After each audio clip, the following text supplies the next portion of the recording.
대한민국 근현대사를 성경적 세계관으로 알리고 전하는 대한역사문화원의 한국 근현대사 발효하기 특강입니다.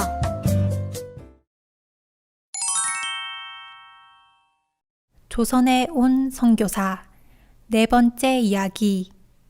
질병의 멍에를 끊어준 의료 선교사 이야기를 이어가 보겠습니다. 소주제를 이렇게 정해봤습니다. 객과 고아와 과부를 섬기라. 하나님께서는 이스라엘 백성들에게 객과 고아, 과부를 돌보라고 명령하셨습니다. 성경에서 말하는 객과 고아 그리고 과부는 소외되고 스스로 설 수 없어 도움이 필요한 모든 이들을 통틀어 이르는 말입니다. 그렇다면 조선의 객과 고아, 과부는 누구였을까요? 여인들, 천한 신분에 속한 이들, 병든 자, 그리고 장애인들, 이들이었을 것입니다. 선교사들은 하나님의 말씀에 순종하여 조선에 와서 핍박받는 자, 소외된 자, 병든 자들을 섬기는 일에 모든 것을 바쳐 헌신했습니다. 조선은 가정을 보호하고 여성들을 보호한다는 명목 아래 여성들을 남의 눈에 띄지 않게 격리해야 한다는 괴상한 관습이 있었습니다. 그래서 조선의 여인들은 대중 앞에 나서지 못하고 부모의 보호를 받고 살다가 결혼하면 다시 남편 집에 갇혀 지내는 신세였습니다. 헤론 선교사가 제중원의 원장이 되면서 여성들의 진료를 위해 여의사를 초빙하여 부인과를 개설했지만 제중원 의사의 대부분이 남성이다 보니 조선 여성들이 제중원에서 치료받는다는 것은 쉬운 일이 아니었습니다.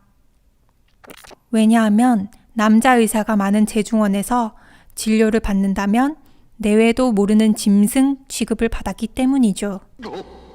이런 조선 여성들의 고충을 지켜보던 메리 스크랜튼 선교사는 자신을 파송한 미국 감리교 해외 여성 선교회에 조선 여성들과 어린이들을 위한 전문 병원을 세워달라 청원했고, 선교부는 메타 하워즈 선교사를 조선에 파송하여 1887년 10월 정동에 조선 여성을 위한 전문 병원이 세워졌습니다.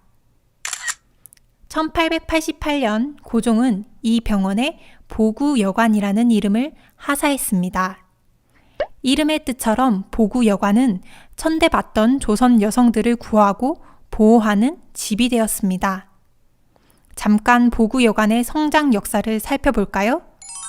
1887년 10월 31일 메타 하워즈가 정동에서 처음 여성 환자 진료를 시작한 이래 로제타 셔우드 홀, 메리 커틀러, 릴리안 해리스, 엠마 언스버거, 바게스터, 아만다 힐만 등 많은 여성 의사들이 조선 여성과 어린이 진료에 힘쓰며 조선의 객과 고아, 과부된 이들에게 질병으로부터 자유를 선물했습니다.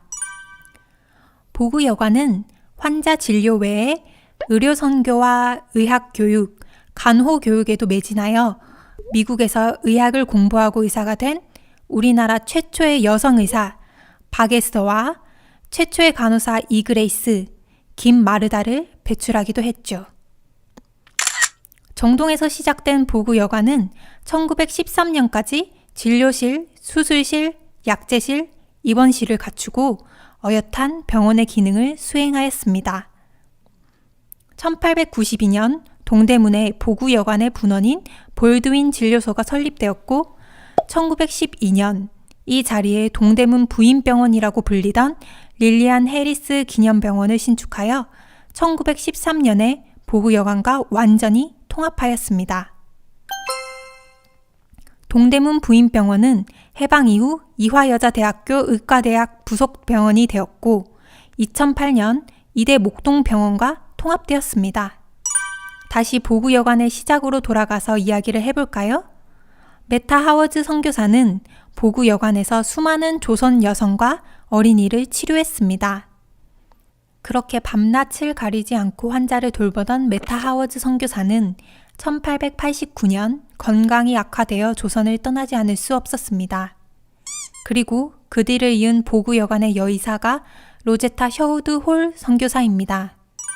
1890년 10월 13일 제물포에 로제타 셔우드 선교사가 도착했을 때 그녀는 아직 홀이라는 성을 쓰지 않을 때였습니다. 홀은 결혼 후 가지게 된 성이죠. 그녀는 미국 감리교 해외 여성 선교회의 파송을 받은 의료 선교사였습니다. 로제타 셔우드 선교사는 서울에 도착한 다음 날인 10월 14일 바로 첫 진료를 시작했습니다. 로제타 셔우드 선교사는 진료를 시작하고 3년 동안 1,400가지나 되는 질병을 치료했다고 합니다. 그녀에게 치료받으러 오는 환자의 대부분은 신분이 낮은 여인과 아이들이었습니다. 신분이 높은 여인들은 대낮에 거리를 돌아다닐 수 없었기 때문이라고 하네요. 그래서 로제타 선교사는 직접 왕진을 다니며 그녀들을 치료했고 밤에도 병원을 열어 모든 신분의 여성들이 치료받으러 올 수 있도록 해주었습니다. 로제타 선교사의 사역 초반에 아주 유명한 일화가 있습니다. 어느 날 화상으로 손가락 3개가 손바닥에 붙은 16살 소녀가 찾아왔습니다. 로제타 셔우드 선교사는 손가락을 분리하는 수술을 성공적으로 마치고 그 소녀의 보기 싫은 흉터를 가리기 위해 피부 이식 수술을 해야 했습니다. 환자의 몸에서 피부를 떼어내야 하지만 소녀는 이해하지 못했고 로제타 셔우드 선교사는 자신의 피부를 떼어 소녀의 피부에 이식해 주었습니다. 선교사의 그 놀라운 행동을 본 주변 사람들까지 기꺼이 자신의 피부를 내주어 이 소녀는 무사히 치료를 받았고 태어나게 되었지요. 그리고 얼마 후 비가 몹시 많이 내리던 밤, 한 남성이 보구 여관에 찾아와 부인을 위해 약을 지어달라고 요청했습니다. 알고 보니 부인은 아주 위독한 상태였던 것이죠. 로제타 선교사는 즉시 그의 집으로 가려고 일어섰습니다. 남자는 놀랐습니다. 비가 이렇게 많이 내리는 밤에 로제타 선교사가 자기 집으로 함께 가줄 것이라고는 상상도 못했기 때문이죠. 그때 병원 일을 돌봐주던 남자 직원 귀수가 이렇게 말했습니다. 조선 여인에게 자신의 피부까지 떼어준 의사인데 이 정도 비 때문에 왕진을 안 가겠는가? 라고 말입니다. 로제타 셔우드 선교사는 하나님의 부르심에 순종하여 의술을 통해 조선 여성을 구하고 돌보는 일에 모든 것을 바친 하나님의 신실한 종이었습니다. 그녀는 이화학당의 학생 중 2명을 진료를 돕도록 훈련시켰습니다. 한 아이는 일본 소녀 오아카, 한 아이는 조선 아이 점동이었습니다. 로제타 선교사는 이 2 소녀를 자기 일만 돕게 하려고 훈련한 것이 아니었습니다. 이 2 소녀를 훈련시키는 것은 나를 돕는 데만 쓰자는 것이 아니다. 그들의 시야를 넓혀 장래에 쓸모 있는 사람이 될 수 있도록 하는 것이다. 정말 로제타 선교사의 바람대로 조선아이 점동은 우리나라 최초의 여의사 박에스더가 되었습니다. 점동은 세례를 받고 에스더라는 이름을 받게 됩니다. 에스더는 조선의 풍습에 따라 일찍 결혼하고도 로제타 홀 선교사와 함께하며 사역을 도왔습니다. 1891년 12월 15일 로제타 셔우드 선교사의 약혼자 윌리엄 제임스 홀 선교사가 조선에 왔습니다. 그 역시 조선을 위한 의료 선교사로 파송을 받아 온 것입니다. 이듬해인 1892년 6월 2 사람은 부부가 되었습니다. 1893년 11월 홀 부부의 아들 셔우드 홀이 서울에서 태어났죠. 이 아이는 장차 자라서 조선의 결핵 퇴치를 위해 헌신한 선교사가 되었습니다.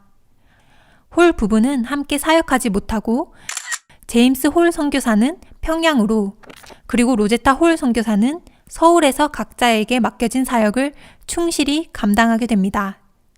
1894년 5월 8일 로제타 셔우드 선교사는 남편이 있는 평양으로 그의 사역지를 옮겼고 그 길은 에스더 부부도 함께 했습니다. 사실 당시의 평양은 외국인들이 거주하기에는 너무나 위험한 곳이었지만 홀 부부와 에스더 부부는 담대하게 주님의 인도하심을 따라 평양으로 갔습니다. 이때부터 로제타 홀 선교사는 조선의 또 다른 객과 고아, 과부였던 시각장애인들을 위한 사역을 꿈꾸게 되었습니다. 당시 조선의 장애인은 쓸모없는 물건 취급을 당했습니다.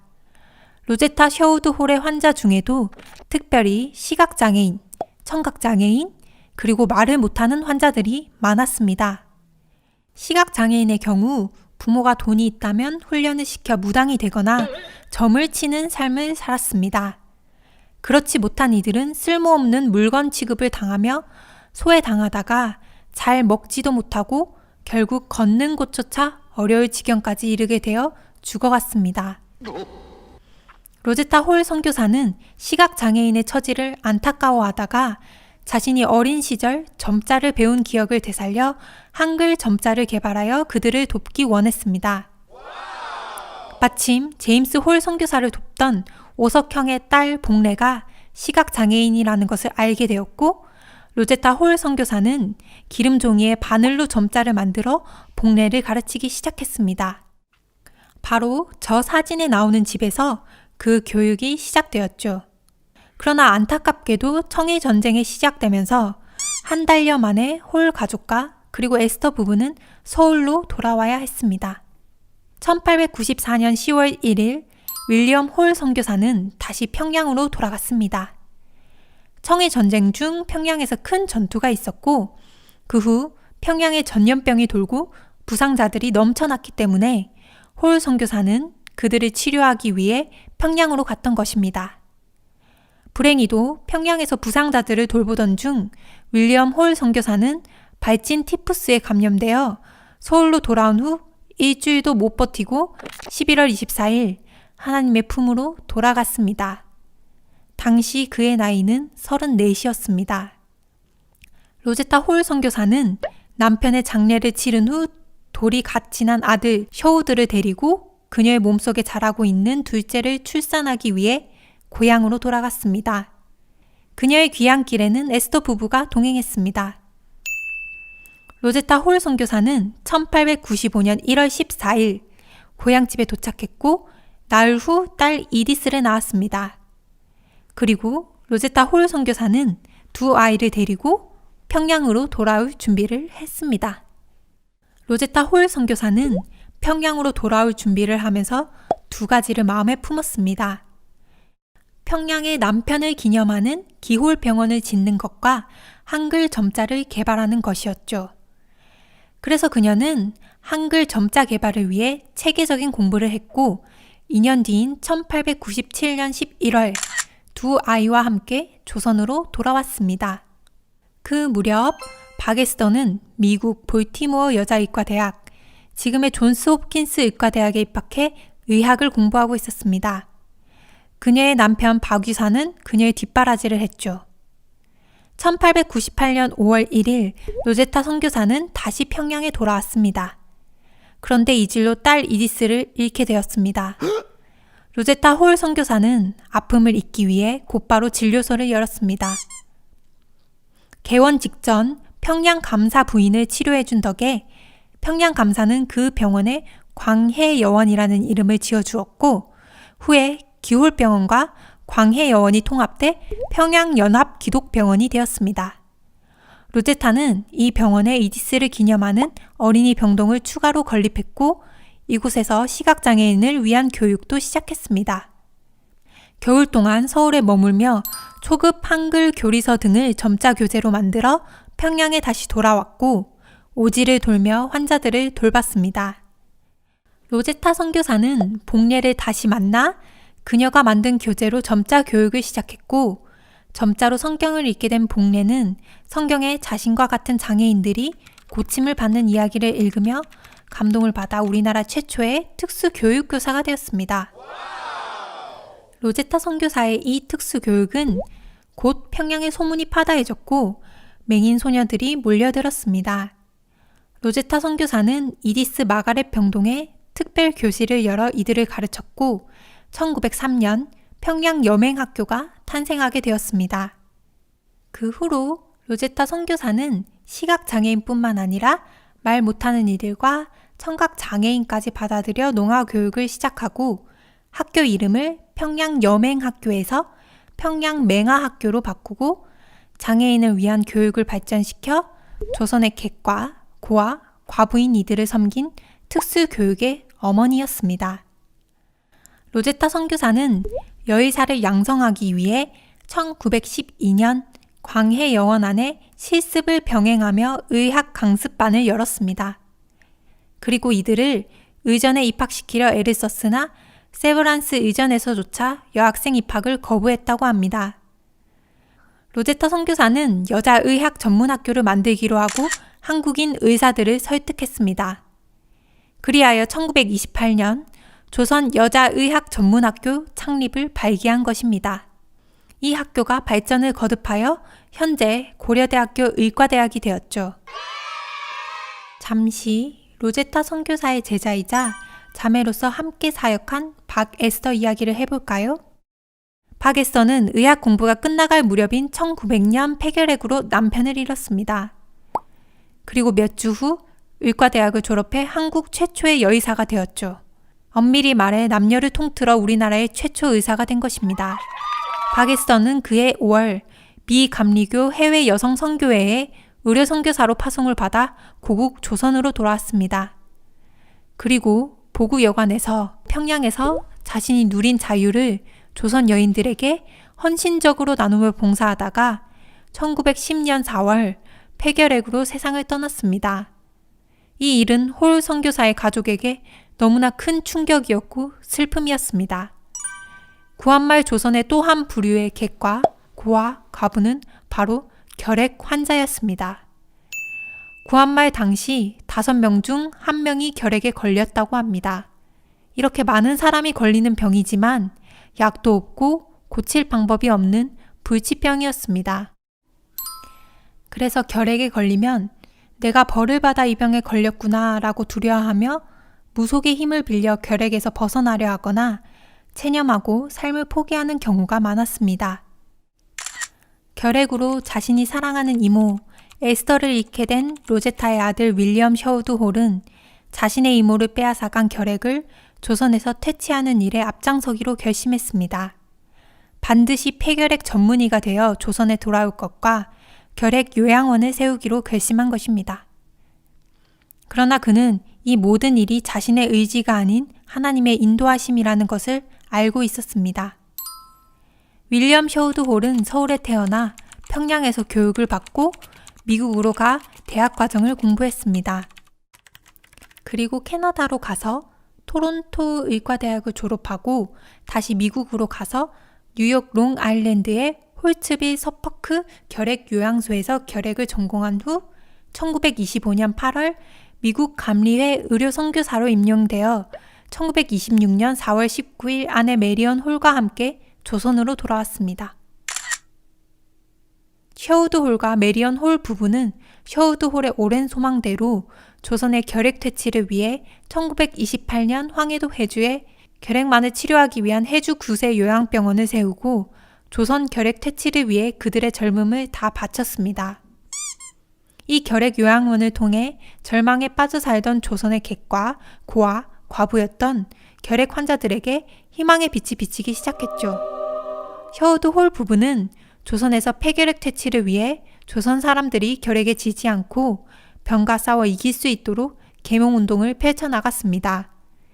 그들의 그 노력이 얼마나 놀라운 열매를 맺어가는지는 해주 구세 요양병원의 10주년을 맞이하여 홀 선교사에게 보내온 축하 편지를 보면 잘 알 수 있습니다. 친애하는 닥터 셔우드 홀, 선생님은 성스럽고 훌륭한 일을 시작하셨습니다. 오늘은 해주 결핵 요양원의 설립 10주년 기념일입니다. 요양원의 눈부신 발전은 선생님의 피와 땀의 결정입니다. 오늘날 결핵은 인류의 적임이 자명합니다. 그러나 10년 전만 해도 우리 조선 사람들은 그런 사실을 이해하지 못했습니다. 선생님께서 요양원을 설립하신 후로 환자들이나 일반 대중이 결핵에 대한 지식이 모자라 병마와 싸우는데 많은 어려움이 있었던 걸로 압니다. 선생님은 결핵에 걸려 깊은 절망에 빠졌던 많은 사람을 치료하셨습니다. 선생님은 병을 고쳐주셨을 뿐만 아니라 결핵 예방운동을 시작하셨고 결핵퇴치협회의 지도자로 훌륭한 역할을 하셨습니다. 선생님께서 생애의 황금기를 이 사업을 위해 바치셨기에 많은 사람이 행복을 찾을 수 있게 되었습니다. 선생님의 사랑은 태산보다 높고 황해보다 깊습니다. 영광스러운 10주년 기념을 맞이하여 선생님으로부터 은혜를 입은 저희들은 감사한 마음을 금치 못합니다. 이제 저희의 마음을 표시하고자 작은 선물을 올립니다.